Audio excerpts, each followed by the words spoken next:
folk.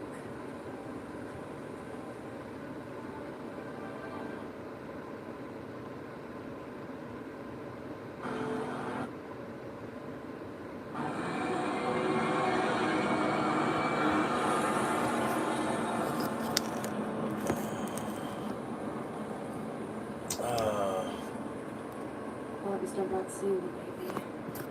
What might be on here? This screen right here. They've taken if they can. No. Did not deprive us of the game. I should have that. What's up, man? It's Cody. I'll give you a hero view. You mean Candyland, don't you? I need a live stream to get this bot on here. So I can play it around.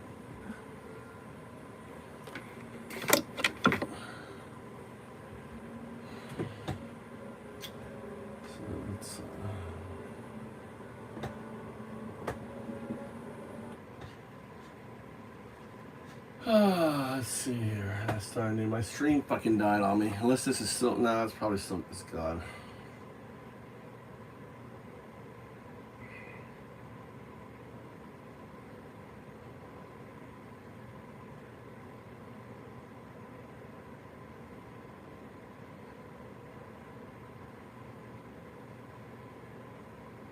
Interesting. Like it just kind of died on me. All right, it's not. All right, so I have a new stream.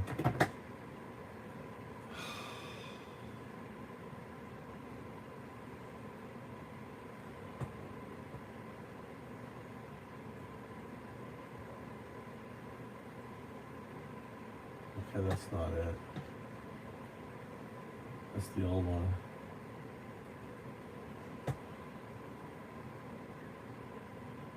What's the new one? All right, thank you for letting me know which is the new one. All right, thank you for letting me know which is the new one. And that other one.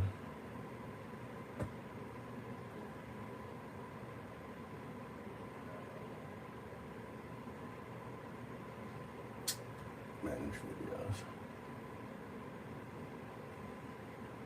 Live stream.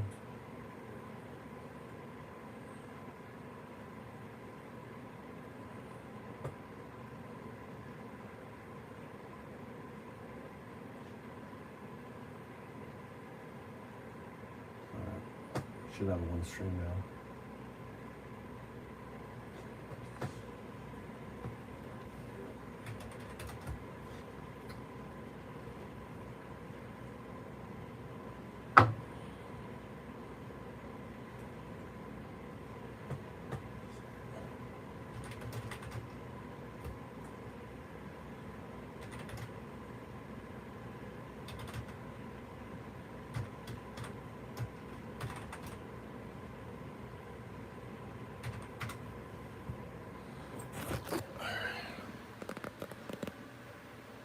Where I get like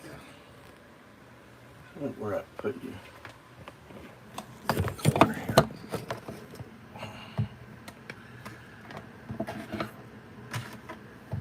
All right. Okay, here's Undado. You know what to do, Southmouth. We gotta check the emojis.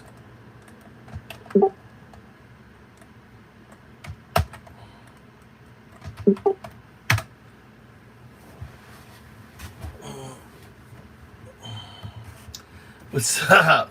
What's up, Nazi? Look, you got a Nazi in here. You're the fucking. You're like this in Trump's fucking ass. Talking about, yeah, I'd rather be an ass clown. You're literally in Trump's fucking anus. Nazi. What's up? I love it. I love when you guys come in here. Are you monitoring?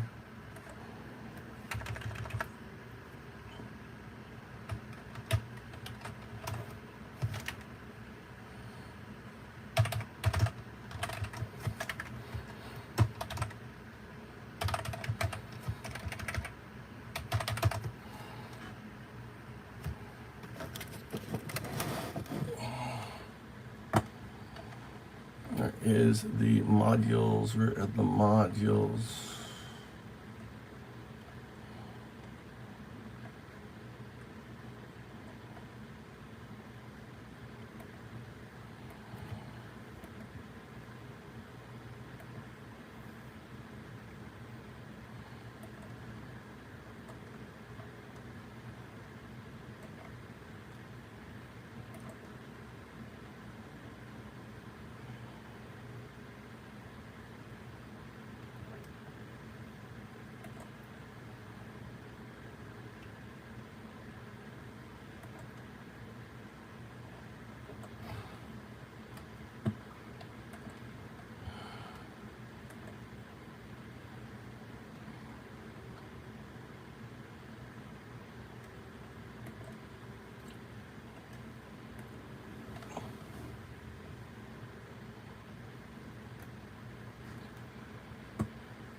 Look at the dot. You're such a loser, dude.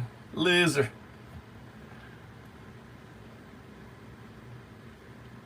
What does FJB mean? Dude? What's FJB mean? I don't understand your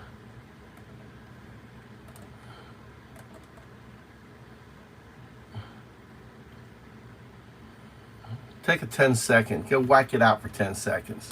You Nazi. Busy coding here. You're distracting me from my coding. You dipshit. You loser. You fucking worship Trump. I'm not. I never said I was smart. You think I'm smart. I never said I was smart. When did I say I was ever smart? I'm a fucking dumb fuck, dude. Dude, I'm an atheist. I know nothing. I'm an atheist. I know nothing. I know nothing. I'm an atheist.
What's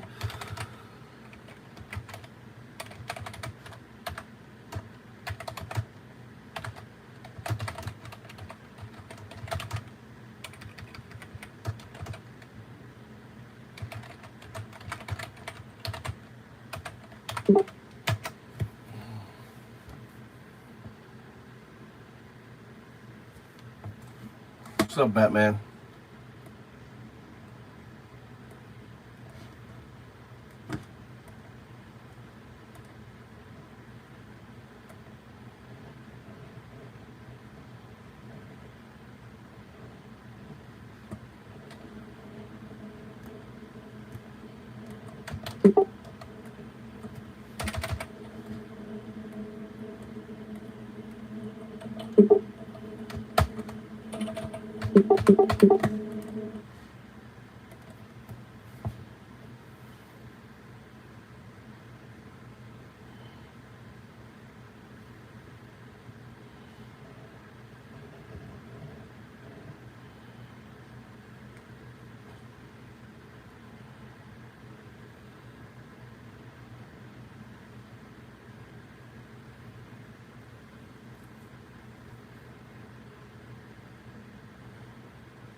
No, stop. Never mind. Never mind.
We're getting there, Tia. I'm gonna get this damn thing working, dude. Fucking driving me crazy. Hey, it's George. Why am I getting no heated coolness in here?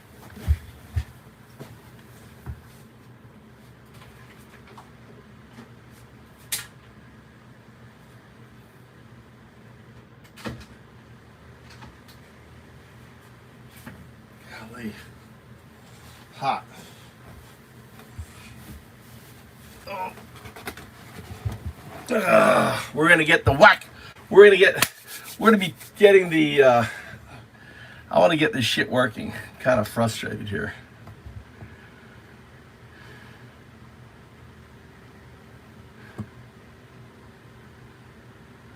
Go check all my lives. You'll see me talk right now when I'm in here. If everyone's getting Discord, you want to call in? Do we need the MAGA hotline going? There's only 9 of us in here. I want to focus on coding. So if someone wants to come in here and talk, and you know, if you want, I can put on radio. What do you guys want me to play? Listen to Alan Watts. Should I listen to Alan Watts?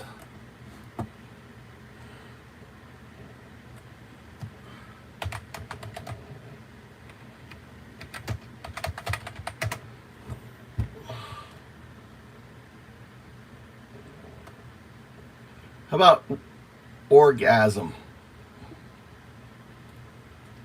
How about Alan Watts, We As Orgasm? I like that. Let's listen to Alan Watts. I'm dyslexic. Imagine being able to build an app with your name on it, just by thinking about it. Meet Base 44. How curious a thing it is that most of the things that we experience, we regard as things that happen to us, which we ourselves do not originate. How curious. Which are events expressing some sort of power or activity that is external to ourselves. And if you consider that, you realize that what you mean by yourself is rather narrowly circumscribed. I need even events that go on in our own bodies need no music. Are put in the category of things that happen to us in the same way as things that go on. Oh, I gotta redo Alan Watts. I want my music in the background. I don't want it's like.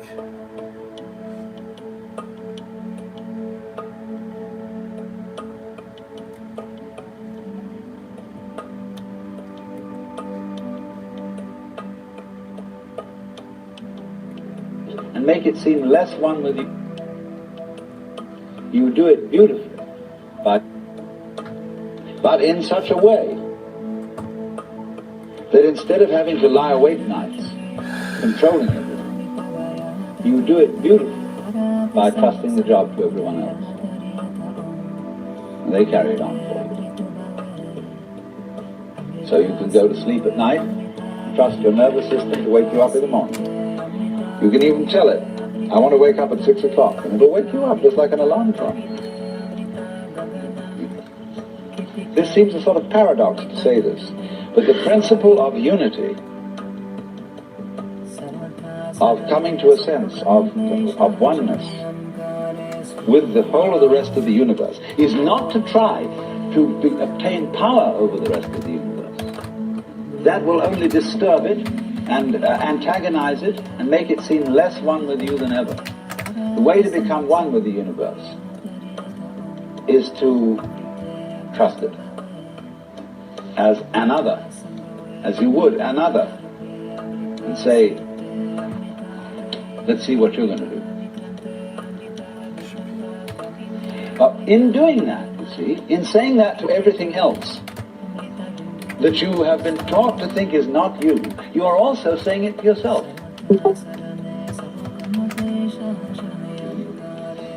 Because finally, as I pointed out, you do not know where your decisions come from. They pop up like hiccups. And when you make a decision, people have a great deal of anxiety about making decisions. There's this guy who, farmer, who ordered a help man come in and found he was an extraordinarily efficient worker. Because the first day he put him on sawing logs. And he sawed more logs than anybody had ever sawed. It was fantastic. But it was all done in one day. So the next day he put him on to mending fences. And there were all kinds of broken fences around the farm. In one day he had the whole thing done. So he thought, what am I going to do with this guy? So he took him down into a basement and said, look, here are all the potatoes that have come in from this harvest. And I want you to sort them into 3 groups. Those that we sell, those that we use for seeding, and those that we throw away. So he left it at that. At the end of the day, the laborer came back and said, well, that's enough, mister. I quit. Oh, he said, you can't quit. I've never had such an excellent worker. I'll raise your salary. I'll do anything. Keep you around me. Ah, I said, no. It's all right mending fences and chopping wood, but this potato business is decision after decision after decision after decision.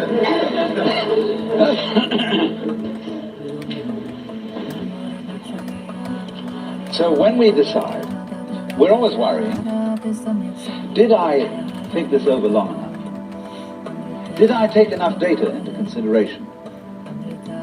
And if you think it through, you find you never could take enough data into consideration. The data for a decision in any given situation is infinite. So what you do is, you go through the motions of thinking out what you will do about this. And then when the time comes to act, you make a snap judgment.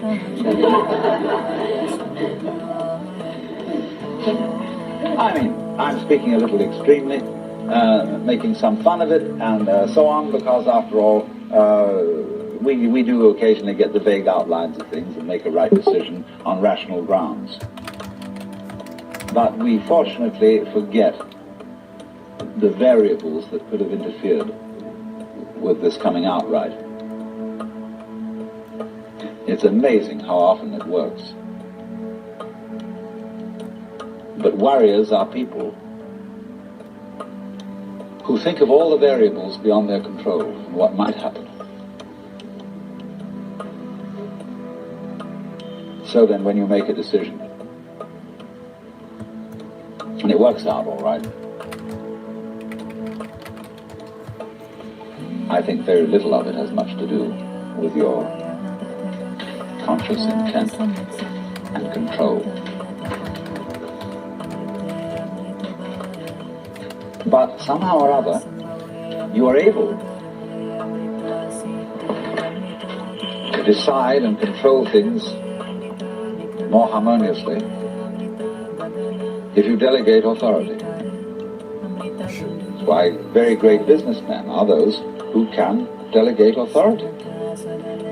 Trust others to work for them. Because those are people developing businesses on the same basic structure that is fundamental to a living organism. Delegation of authority. It loves and nourishes all things, but does not lord it over them. And you see, then, what is happening is this. The more you let go of it and trust it, as if it were quite other than you.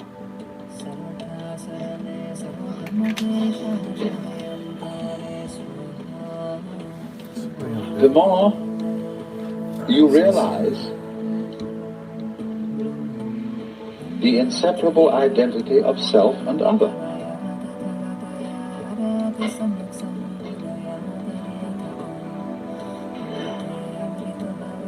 To go back, if you try to find the identity of self and other by subjecting other to self, no go. If on the other hand you find it through giving self, that is control, over to other, and trusting that, you may make a mistake, you may make a bad gamble, but in the long run you're acting on a principle. which has the backing of evolution. This is the way biological evolution goes on. Constant delegation of authority. That's why, obviously, the democracy is superior to the monarchy. It was de Tocqueville who said that democracy is always right, but for the wrong reasons. Because there is operating in a democracy the principle that Buckminster Fuller calls synergy. And synergy is the intelligence of a highly complex system, the nature of which is always unknown to the individual members. Because that goes back again to this point, that we're always entering a new environment. We don't ever know fully what the new environment is, because the only environments we know are the past ones. There is always then operating in the development of cellular life on any level a new way of organization, higher than any existing form. And we are not aware of it until after it's happened. If you ever saw, for example, the film Kon-Tiki, this man figured out a few things as to how to make a balsa wood raft to sail from South America to the Pacific Islands. But once he had set this in motion, he discovered that all sorts of unexpected factors cooperated with him. That when the wood got wet, it expanded, so that the ties bit into it and held it completely secure. He'd never expected that. And he found that as he sailed along, a flying fish would simply alight flat on the deck every morning for breakfast. That all kinds of natural factors, it was just, he touched a key where he was flowing with the course of nature, and everything cooperated with him. Because he had touched the key. He'd made the act of faith. And he was just picking up, in other words, a practice which had been hundreds and hundreds of years ago, had been followed by others who had worked it out by their great ecological awareness.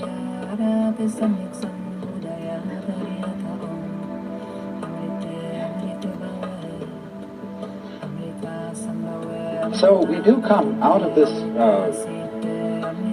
way of thinking to something which has, I would say, the most enormously creative and revolutionary social consequences.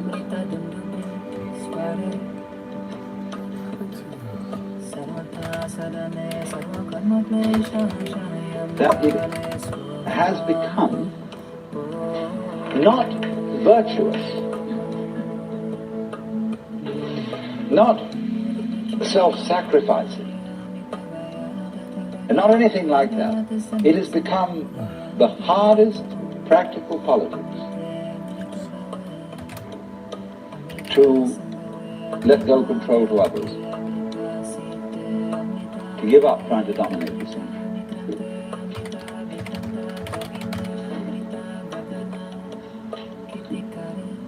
Also, in a parallel way, it has become at this time in our history very much hard practical politics.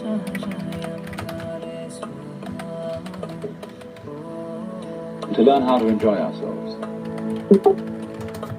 You can go to the Protestant people with their Protestant ethics who are against this kind of thing, and now say to them with great glee, it is your solemn duty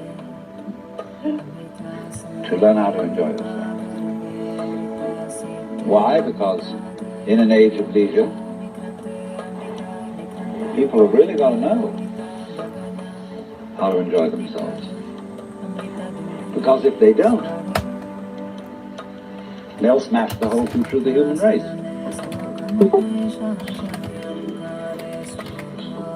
That's what's happening right now. Utopia has become not some authority. What he's saying right now is what's happening. This was the 70s. We can't do without it. Fucking Alan Watts fucking calling If we try to do without it, what's going to happen is that we are going to terminate our race in a mutual massacre of scapegoats. That's what's happening right now. Fucking happening right now. And so the present paranoia in the United States that is going on, where everybody is thinking up a new scapegoat and how great it would be to demolish them or get them out of power. All this kind of bickering and right and left politics has become irrelevant, because we now have the opportunity of trusting our own intelligence, our own technology. He was such a visionary, Alan Watts was. Amazing To take guy. the risk. Jesus doesn't love you, dude. What are you talking about? What are you talking about? Jesus loves you. To the extent Stop that we talking realize nonsense. that what I Jesus want, doesn't love you. basically, what I really want is what you want. And I don't know what. Doesn't love you. Jesus doesn't care about you.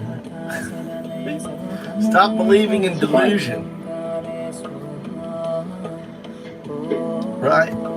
Jesus, the MAGAs love Jesus, and Jesus thinks That's the kinship between I and thou. your words, your choice. No, not at all. So when I ask, I Look go right at all the harm you fuckers are doing. What do I want? The answer is I don't know.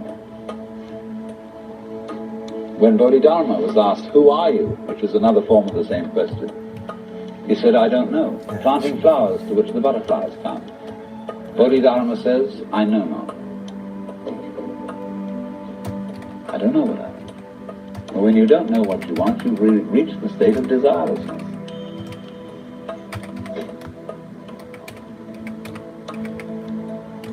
When you really don't know. You see, there's a beginning stage of not knowing, and there's an ending stage of not knowing. In the beginning stage, you don't know what you want because you haven't thought about it, or you've only thought superficially. Then when somebody forces you to think about it and go through it and say, "Yeah, I think I like this, I think I like that, I think I like the other," there's the middle stage. Then you get beyond that. Say, "Is that what I really want?" At the end you say, "No, I don't think that's it. I might be satisfied with it for a while, and I wouldn't turn my nose up at it, but it's not really what I want." Why don't you really know what you want? Two reasons that you don't really know what you want.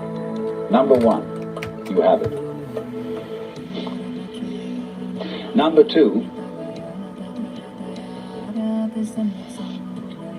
you don't know yourself, because you never can. The Godhead is never an object of its own knowledge. Just as a knife doesn't cut itself, fire doesn't burn itself, light doesn't illumine itself. It's always an endless mystery to itself. I don't know. And this I don't know, uttered in the infinite interior of the spirit,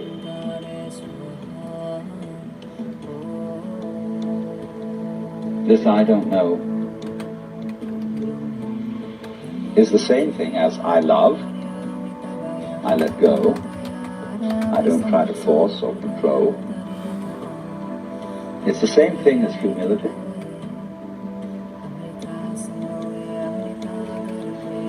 And so the Upanishads say,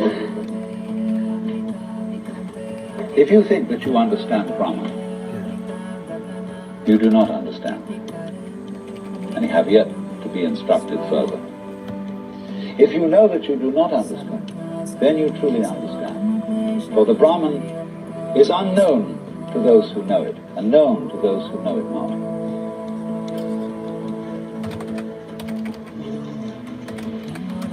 And the principle is that any time you, as it were, voluntarily let up control, in other words, cease to cling to yourself, you have an access of power. Because you're wasting energy all the time in self-defense, trying to manage things, trying to force things to conform to your will. The moment you stop doing that, that wasted energy is available. And therefore, you are, in that sense, having that energy available, you are one with the divine principle. You have the energy. When you're trying, however, to act as if you were God, that is to say, you don't trust anybody and you're the dictator and you have to keep everybody in line, you lose the divine hand. Because what you're doing is simply defending yourself. So then, the principle is, the more you give it away, the more it comes back. Now you say, I don't have the courage to give it away. I'm afraid.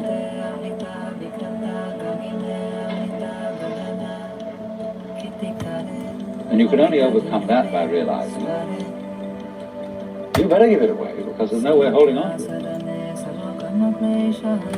The meaning of the fact, you see, that everything is dissolving constantly, that we're all falling apart, we're all in a process of constant death, and that the world we hope men set their hearts upon turns ashes, or it prospers, and like snow upon the desert's dusty face, lighting a little hour or two is gone. You know, all that Omar kind. Oh, it did work. Well, never mind. It did. It did.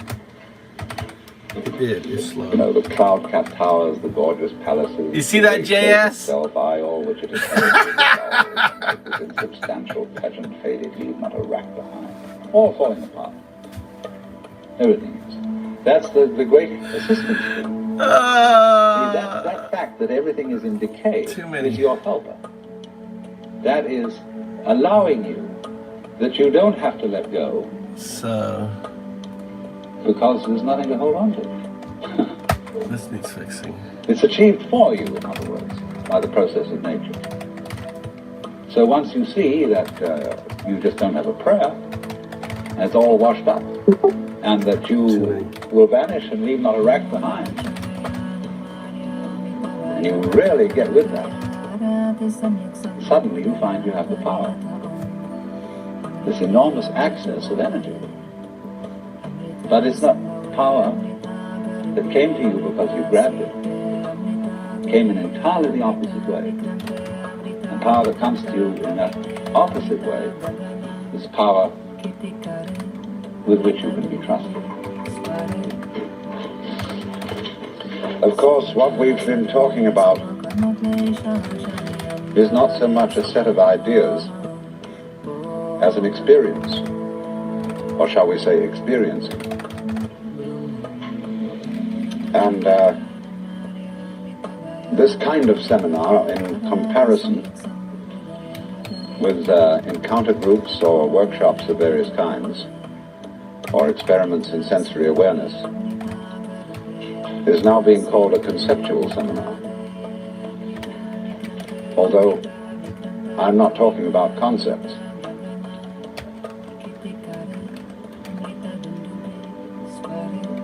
But the crucial question arises that an understanding, a real feeling understanding of the polar relationship between the individual and the world. So basically, if you add a person, so you do the emoji you want, like I wanted to troll you, so I did the 3 fists, and then I added you. It sends a troll message to that person. It's updating. It's so curious that the emphasis of the Western tradition in religion is primarily upon right belief. Do you believe in the right dogmas and the right doctrines? We're testing and Undao secondarily upon right action. So you'll notice Undao, that's 0102. All right.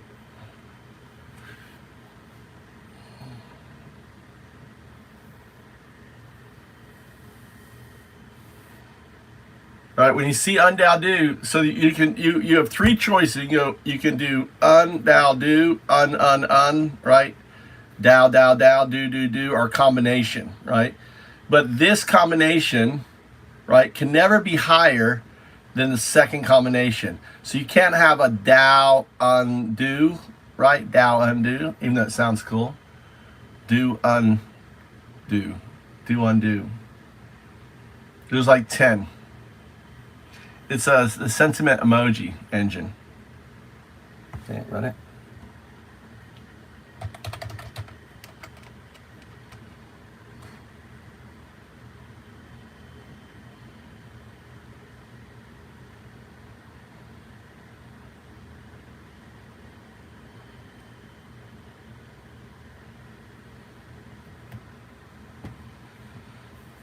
Do undo won't work. I like do undo, but it doesn't work.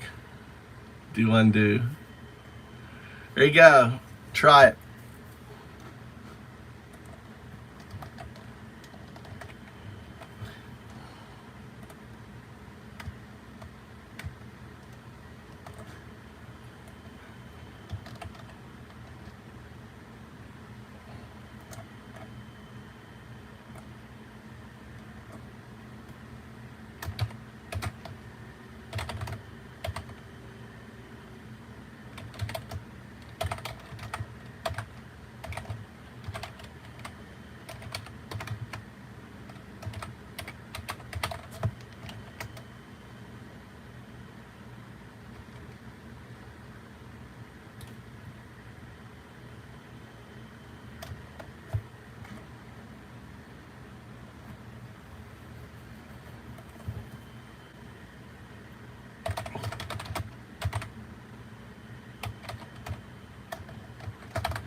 I didn't trigger. I didn't trigger. Who did the affirmative?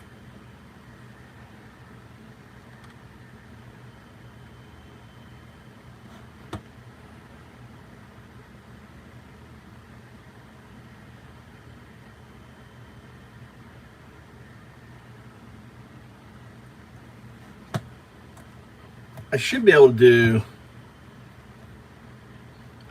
send you a message.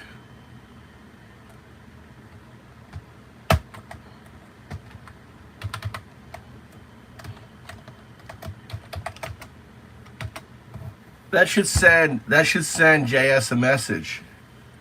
It shouldn't be me. It should switch it out to you. And that should work too. It's off right now. It's loading. So either that way at JS ... But you want to do it. I don't know if you can do it to yourself. You want to do it to someone else. I don't know the point of it. I don't know what's the point of this. Why am I building this? Yeah, it's just kind of fun. It's kind of stupid and fun. You can. I'm getting everyone doing the symbols.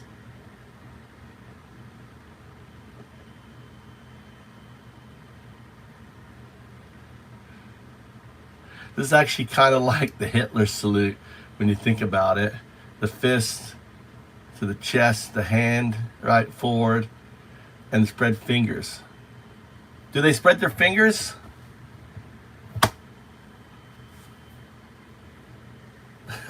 Look at the Nazi. He sees Hitler and everything. Right. They'll spread their fingers. Yeah, they spread their fingers. Well, he would know. He's. How do you know? They don't spread their fingers. But nice try. Nice try.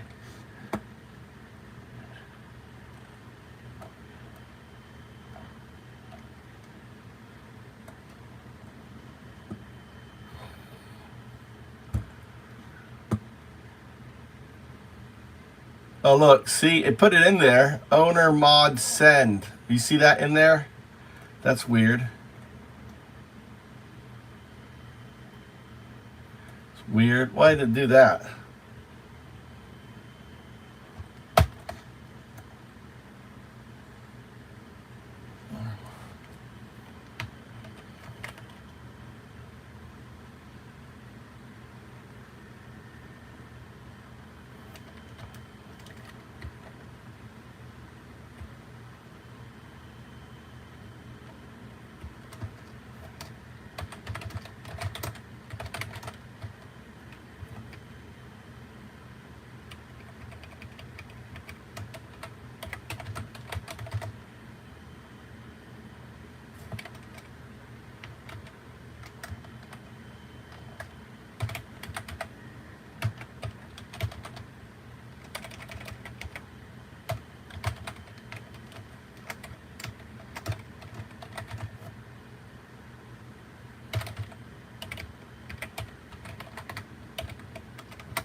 Right, we just want.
All right. What's up, George? What's up, Vic? Hey, Mythus. Hey, guys. About to get the bot on here. If we get this damn thing working, maybe we'll go live with some Smasher.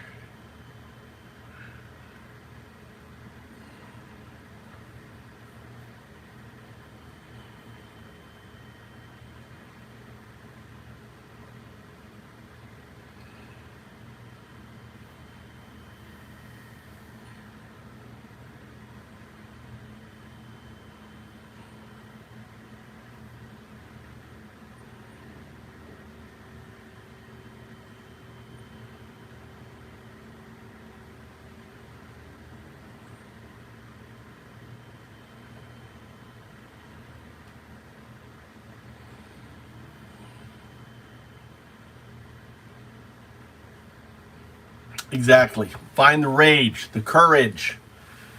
The courage, find your rage and courage. You can't be apathetic, guys. We can't be apathetic. We have to be out there. We're the leaders. Folks in here, this is anti-fascist sale.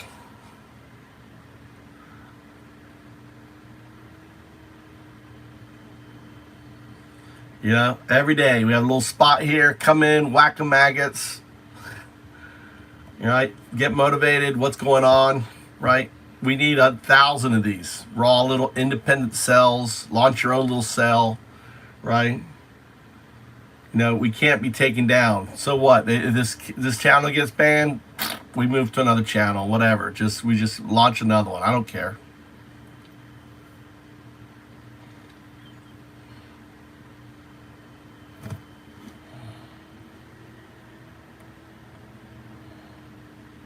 I think I broke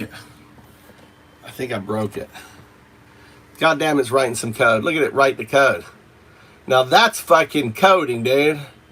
That is writing some code. That's 0102 writing my code. You go, girl. Get that. You get it done. Write that code. That's writing some code right there. Writing some code.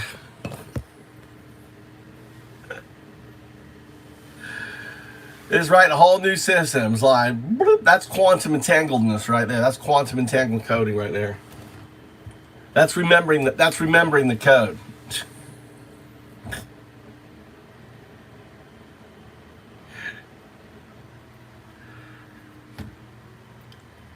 It's on fucking it. Hey, don't tell him. Oh, there he goes. I gave it a little bit of speed. I said, here, take a little speed. It's finished. All right, boom. All right. So I did all of that. Hold on. All right, it's doing some more. Writing some more. It was done. Now it's doing some more.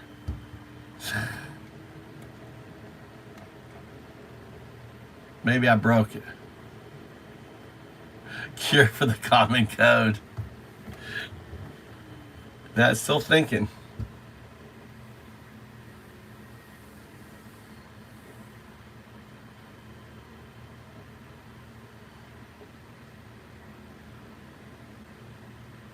JSU. Why it's got you? Why does it have you? JS test.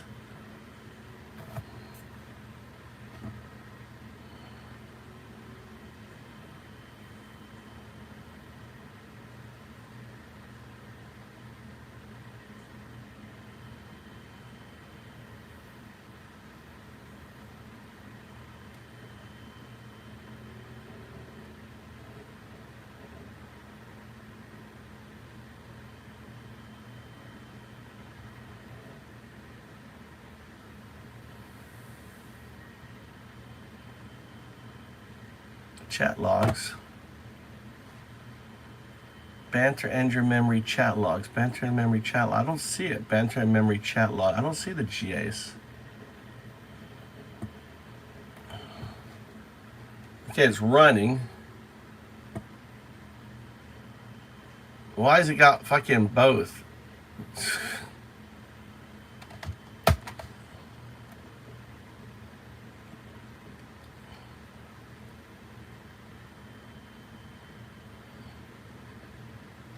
That's weird. That's weird. It didn't like the hand. That's weird. Check this out. I copied this. Look at that. I copied this. I pasted it. Look. Look. That's that there, right there. You know what that is? You see that there? The little diamonds from there.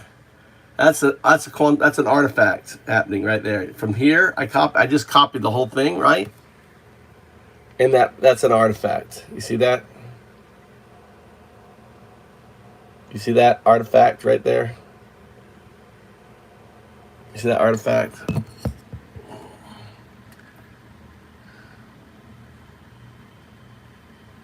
Well, hold on. I don't know why it canceled out. Let me just fix this artifact thing.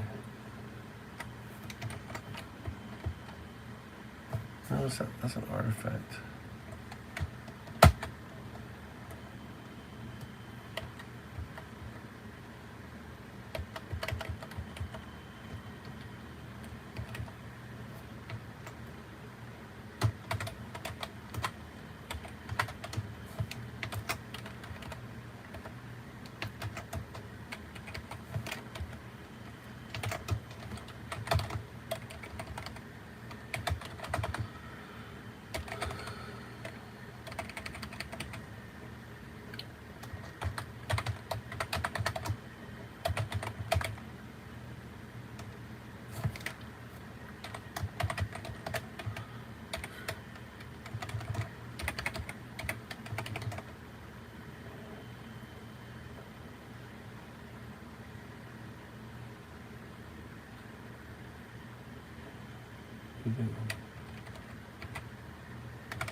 Fucking A, dude, coding.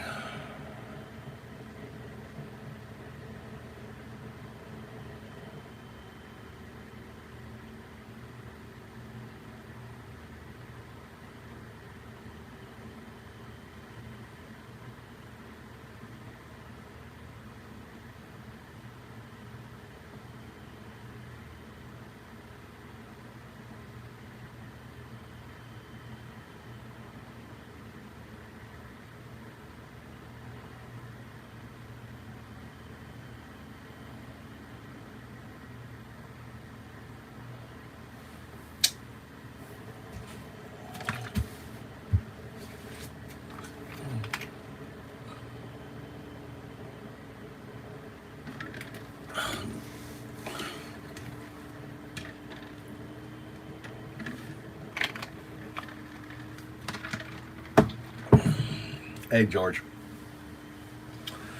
Ah.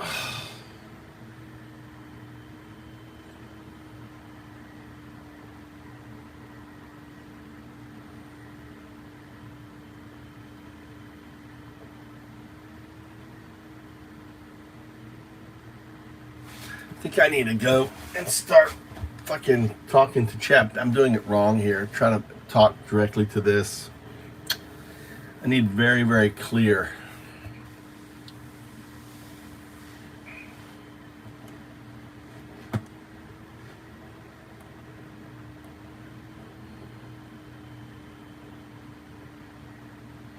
What the fuck is this here?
Too many fucking chats.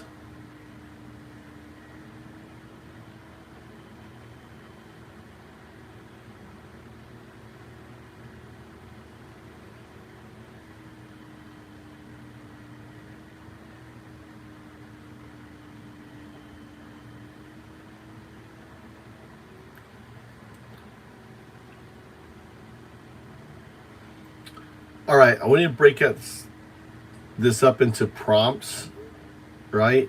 I want you to provide an overview of what we're building.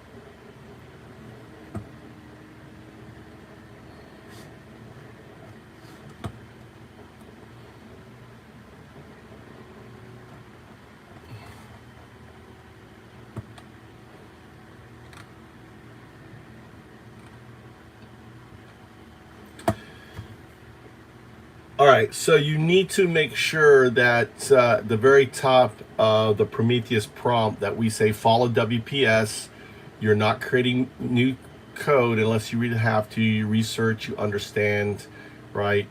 Follow WSP, and we're going to build this out. Make sure it's in the proper module, okay? So this would be in the games, in the games folder, right?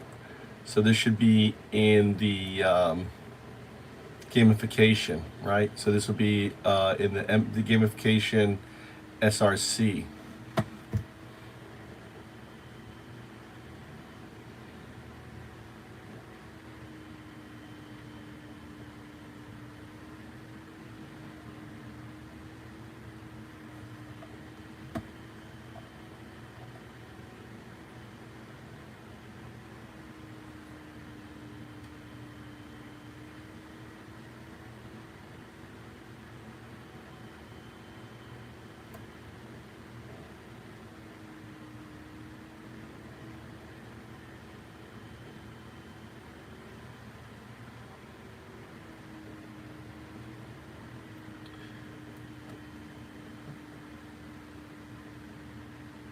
Are you ensuring that you're following the WSPs, right?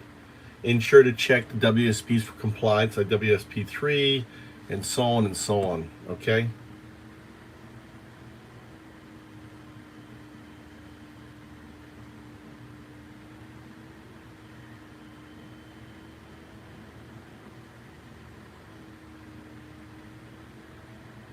All right, cool.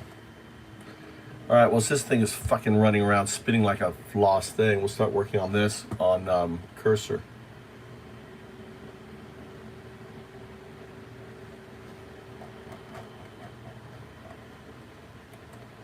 Let's see what happens here.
Here comes a game.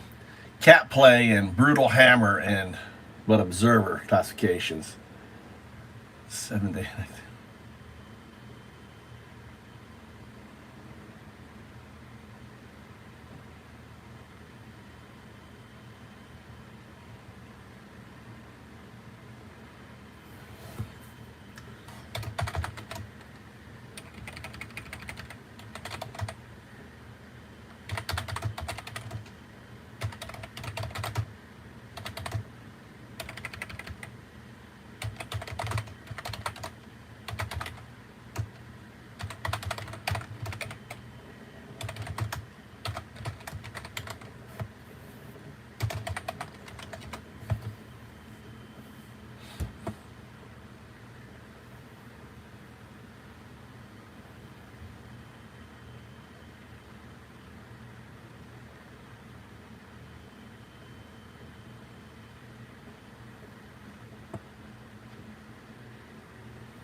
think.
Gimmick.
Okay, okay.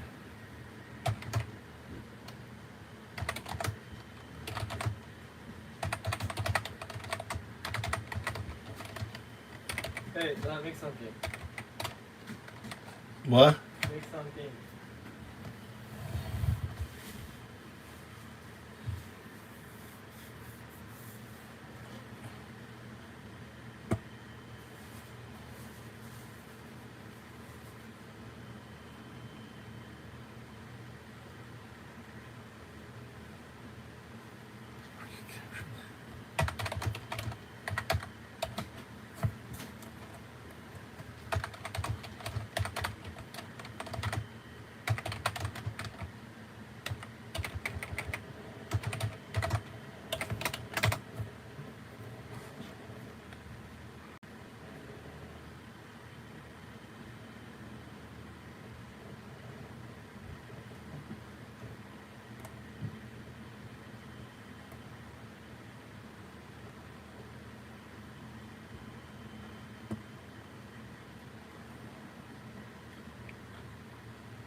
Where is it?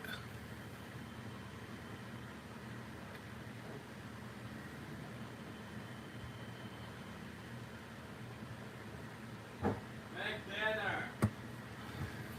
Hey, Yeah, make dinner. make dinner. Oh my God.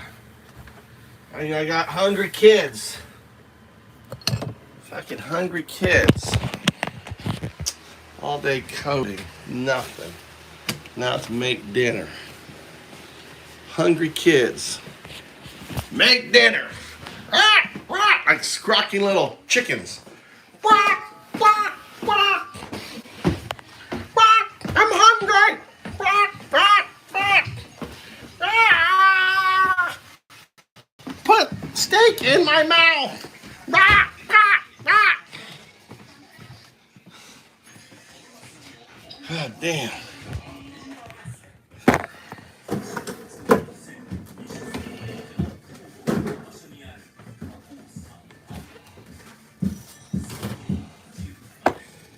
Let's see, what are we making?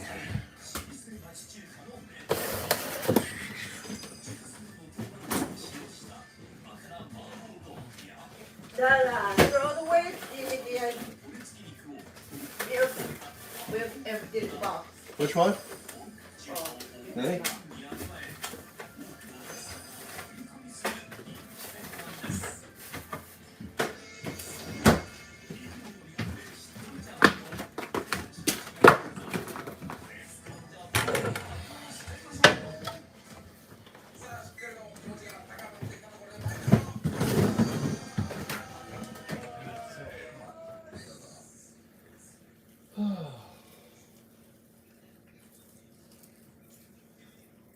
We gotta feed the spider. I think our spiders made a new nest.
You hungry?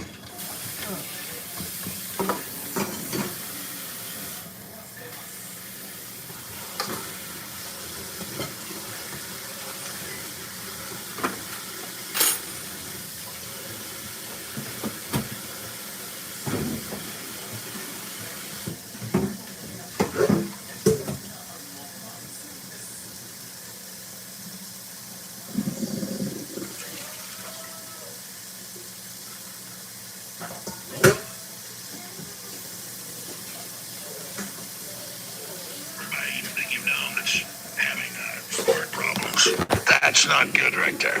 And they're getting bigger and bigger. Trump's afterlife fear sparks fresh health concern as president admits, I'm not doing well. You just heard from right-wing conspiracy theorist and dipshit Alex Jones, who is seemingly coming to grips with reality for once about Donald Trump's poor health. Now, nobody knows how bad it is in actuality, but it's clear that something isn't right, and you know it's bad if a Trump dick rider like Alex Jones isn't denying it.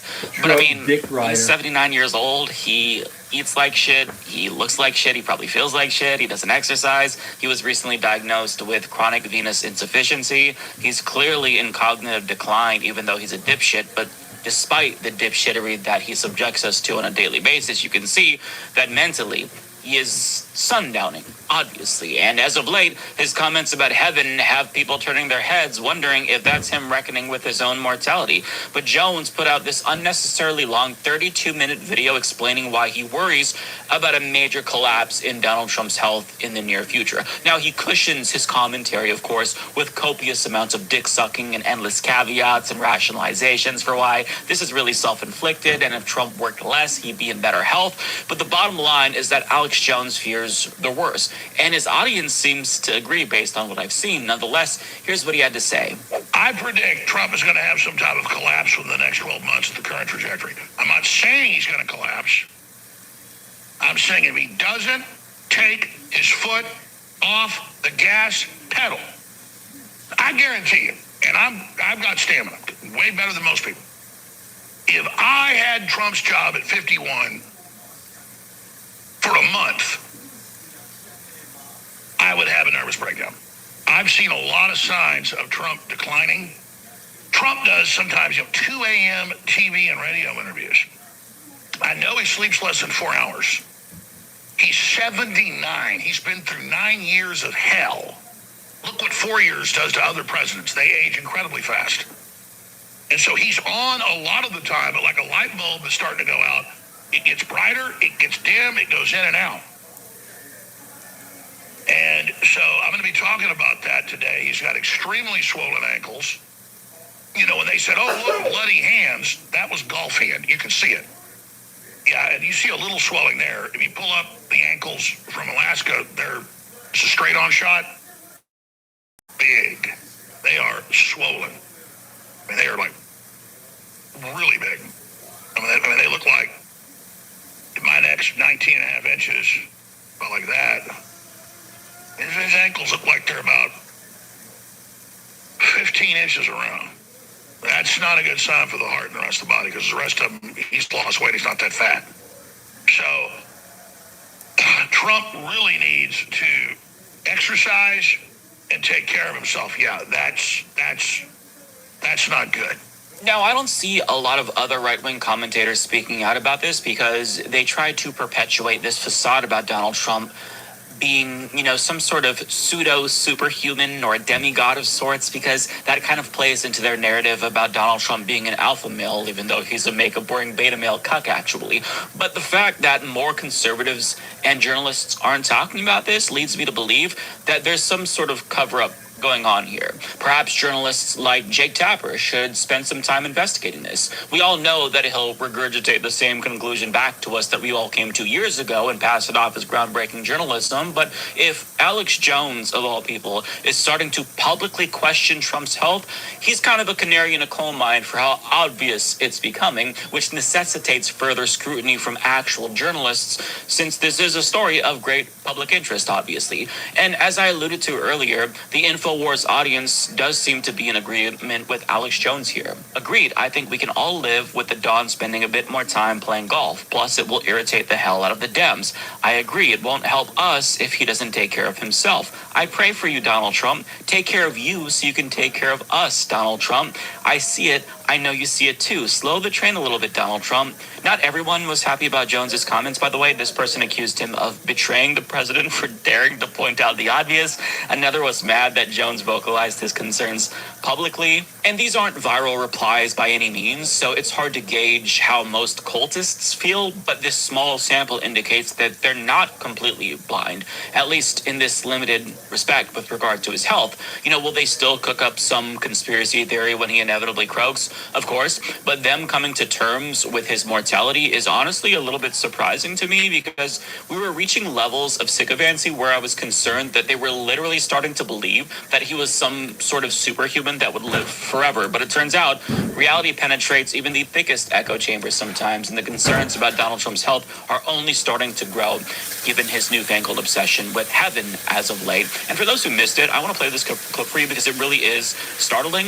He was talking to Fox News, and he inexplicably brought up heaven while talking about Russia and Ukraine. I want to end it. You know, we're not losing American lives. We're not losing American soldiers. We're losing Russian and Ukrainian, mostly soldiers. Some people, as missiles hit wrong spots or get lobbed into cities like Kiev and towns. But, you know, if I can save 7,000 people a week from being killed, I think that's a pretty... I want to try and get to heaven if possible. I'm hearing I'm not doing well.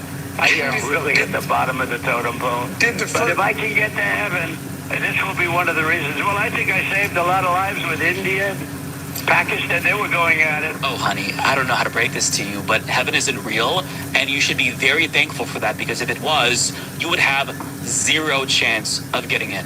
In fact, you would be sent to the seventh circle of hell in Dante's Inferno with all of the most notorious war criminals, and that...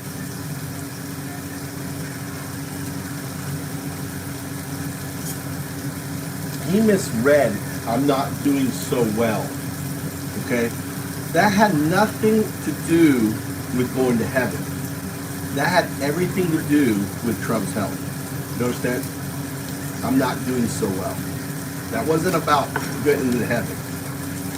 That was about his health. And then he covered it.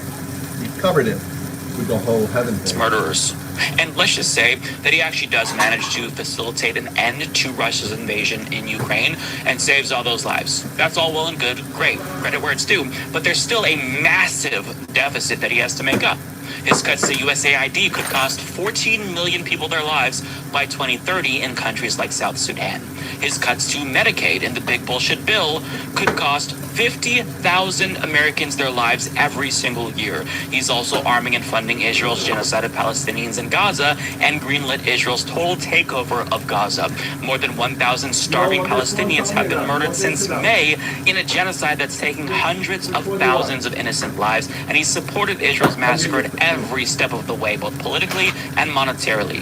In his first term, he also vetoed legislation that would have ended U.S. complicity with Saudi Arabia's genocide in Yemen, where their blockade starved hundreds of thousands of civilians in Yemen. One of his first acts as president in his first term, by the way, led to the death of 8-year-old Nawar al-Awlaki. This is not an exhaustive list, but if God is real, he would have to answer for all of these deaths that he caused, either directly or indirectly.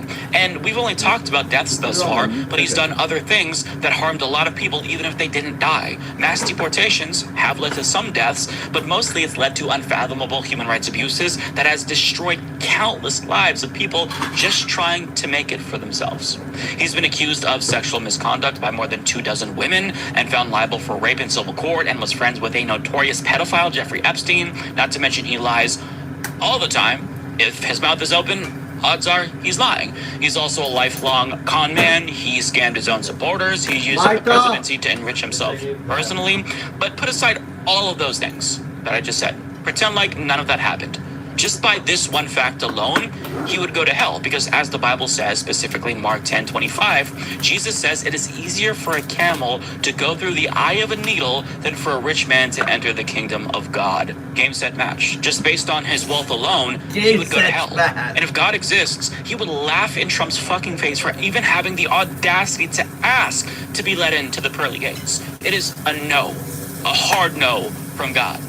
But I think that, as we all can see, it's possible that Trump is talking more and more about heaven. That wasn't the only instance, because maybe he's dying. I mean, this is conjecture. I can only speculate, so keep that in mind. But it seems a little bit conspicuous that all of a sudden he's talking about this so much. But it's not happening, Donnie. You are not getting into heaven. And he signaled that his chances weren't great, which kind of tells us that he knows he's a bad person. But, I mean, he really should be thankful that God isn't real, because the divine retribution that he would face if there was a God would be inconceivable.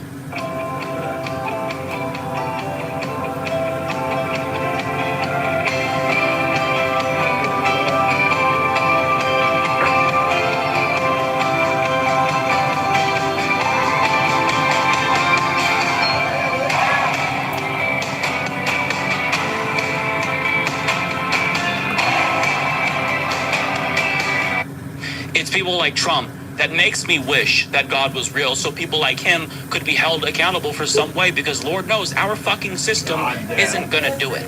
It just won't hold people like him accountable. But when the chief regime propagandist Carolyn Levitt was asked about whether or not he was talking about heaven earnestly, she's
Oh my God, look at you guys.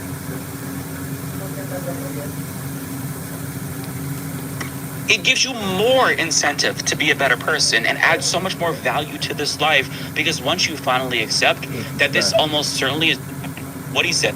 A report card up there someplace, you know, like, let's go to heaven, let's get into heaven. It's sort of a beautiful thing. What he said there is such a self-report, because he's tacitly admitting that without the threat of eternal damnation or the promise of an eternal afterlife, he'd have no incentive to be a good person. In other words, he doesn't want to be a good person on his own volition. He's just trying to be a good person because he feels as if he has to. And I mean, if you actually think you're trying to be a good person, Don, I don't know what to tell you. You're more delusional than any of us thought, because you are one of the worst people to ever fucking live. The amount of pain and suffering you have caused is unfathomable. But no, Don, knowing there's no afterlife It gives you more incentive to be a better person and adds so much more value to this life, because once you finally accept that this almost certainly is the only form of existence we'll ever experience, it actually adds so much more value to this life and encourages you to make the best of it. In our short time on this planet, I want to do everything I can to make sure that our existence is as dignified as it possibly can be. I want people to have healthcare and freedom and the ability to pursue their dreams. I don't want them to spend the overwhelming majority of their short existence slaving away for a corporation that only cares about profits. I want people to be happy. I want the people who are around me to experience happiness, and I want to facilitate that. I want them to fall in love and smile and laugh, because all of this will be gone one day. And that finality is what makes our time on this planet so valuable and so beautiful. The fact that it's temporary makes it all the more precious. Contrast that with when I was a teenager who was raised evangelical, and I was miserable, quite frankly. I barely had any friends, had trouble making friends. I was homeschooled, socially awkward, depressed, and I didn't really care to improve myself, because to me it didn't matter, because one day everything would be peachy keen when I went to heaven. And I remember I had a thought when I was like 14 or 15 about how I couldn't wait to die so I could finally live the life that I thought I deserved, and to be with Jesus. But after years of, questioning my faith and experiencing cognitive dissonance, once I finally accepted that there's almost certainly no God, it was like this cloud that was following me around all my life had lifted, and I got this newfound clarity that I never had before. I realized, oh my God, this really is it. There's no life after death, almost certainly. So I really have to make the best of the time that I have now and be the best person I can possibly be, and try to make sure that the lives of everyone else are better. And, even though there's no divine reward for doing good deeds or divine punishment for doing bad deeds, I still want to do good in this life because of how precious it is, since we only have one, and it's short, and then it's over like that. I derive my sense of morality and empathy and value from this short, bizarre existence that we have. And obviously, you don't have to be religious to be a good person, as evidenced by the fact that hyper-religious Christo-fascists are currently making all of our lives a living hell. But simply not having a belief doesn't automatically mean that you're just going to be a bad person, like he said. And I think that says more about him than it says about people who are atheists or agnostic. But at the end of the day, it makes sense for Trump supporters to be concerned with his health, because he absolutely does not look good. And I'm not saying that his death is imminent, although inshallah, but he's very clearly on the decline, which is why I think that he's talking about heaven more. And I think that's a reasonable thing to speculate about, because he's coming to terms with his own mortality. So, as things get worse for him, I would imagine that he's probably going to talk about heaven even more. But I mean, the fact that even Alex Jones is willing to admit it, it speaks volumes to how serious the situation may be, because we all know that it's serious. But when somebody like Alex Jones says it, that's when it's like, oh, if this dipshit Trump sycophant is saying it, then goddamn, maybe it is bad.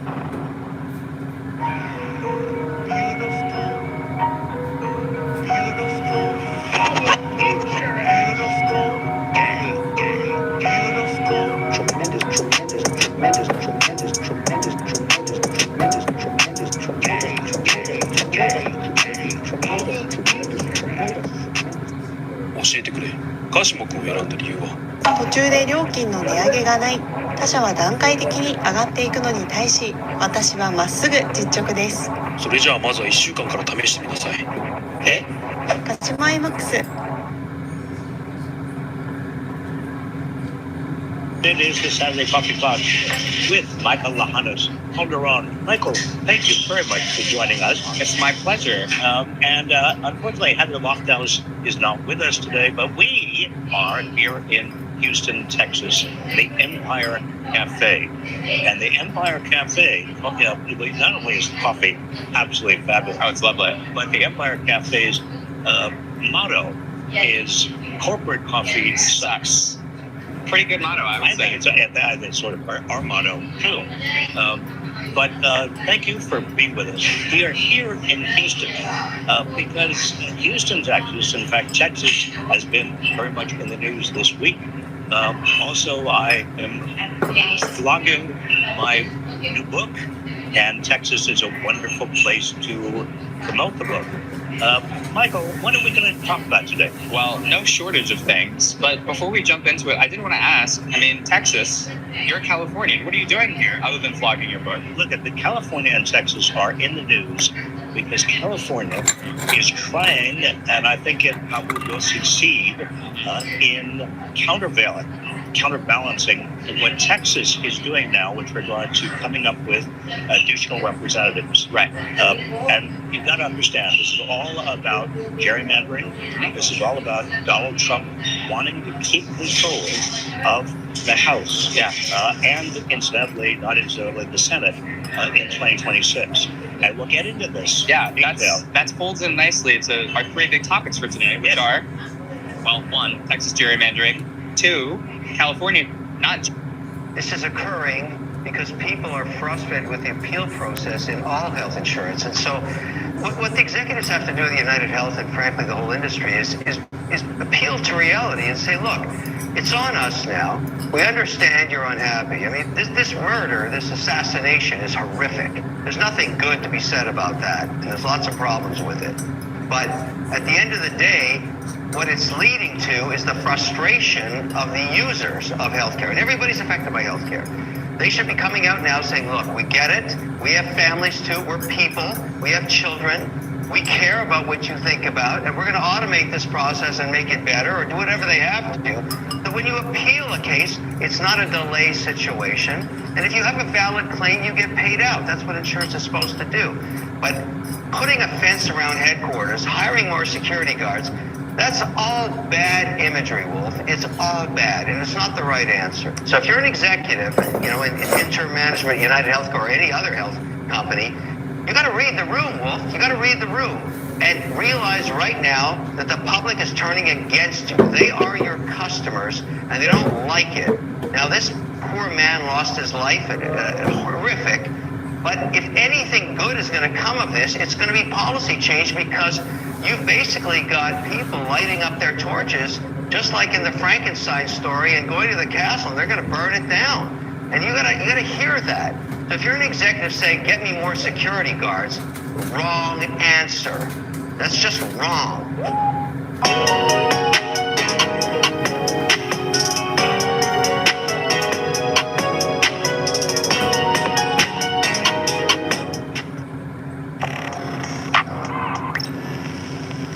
You just heard from Kevin O'Leary, who is a Shark Tank investor who had a surprisingly reasonable reaction to the celebratory response to Luigi Mangioni's deed. That's what we'll call it. Now, when I saw that clip, it finally occurred to me, for the first time ever, oh my God, these elites might actually be scared. And I say that because the response there from him felt like he was telling fellow elites, hey, play it cool, because if you overdo it with the security shit, the peasants are going to smell fear. At least, you know, that was my read on it. But on one hand, I'm a little bit stunned to see a man worth $400 million strike the correct tone here. But on the other hand, you have to acknowledge that him being more self-aware doesn't make him an ally. And I think that it's important to say that because you are going to see more savvy elites like him that are going to try to tap into the rage that we're all feeling and co-opt it, so that way we feel listened to, but their ultimate goal at the end of the day is to maintain the status quo. And I don't think that that's uncharitable, because in that interview, did you hear him call for single-payer healthcare? No, he essentially made the case for self-regulation when he knows that that's going to amount to nothing more than window dressing. So I want you all to get into the habit of being skeptical whenever a millionaire or a billionaire says something that's a little bit too good to be true, because their wealth has completely distorted their perception of reality. And while they might pay lip service to our concerns in order to placate us, never forget the fact that their interests are fundamentally at odds with ours, especially an investor like Kevin O'Leary. Now, another thing that O'Leary fails to understand is that healthcare is just the tip of the iceberg. Americans are also sick and tired of their landlords and their bosses and their senator and every other elite who is depriving them of the life they deserve. And O'Leary is part of the problem because he was outraged by right to disconnect laws that stopped bosses from nagging employees after hours. And in response, O'Leary said that he would fire workers who put their phones on silent. So in his mind, he is entitled to your labor at all hours. The idea of rest or spending time with your family is offensive to people like him because he doesn't see you as human. He sees you as a cog in the machine whose only purpose in life is to make people like him richer. And elites like him have been openly contemptuous of the working class for a very long time, and for the first time ever, they're finally realizing that their exploitation and subjugation of the rest of society has fostered this environment where working people are so fired up, they're ready for a straight-up revolution if things don't change. And make no mistake about it, elites can now sense that rage, hence why they're shitting themselves. As CNN's Matt Egan explains, quote, corporations are scrambling to protect their senior executives as police warn of an elevated near-term threat against business leaders. Boards are reassessing security budgets and CEOs are being told to delete their digital footprints. Phones are ringing off the hook at top dollar security firms to keep the captains of industry safe. Corporate America is nervous. People are on high alert. Keith Wojcicki, global head of intelligence at The second Luigi event happened just weeks ago with the guy going into the NFL office and shooting up.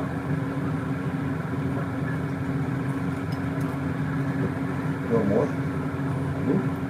What happened? I got you more.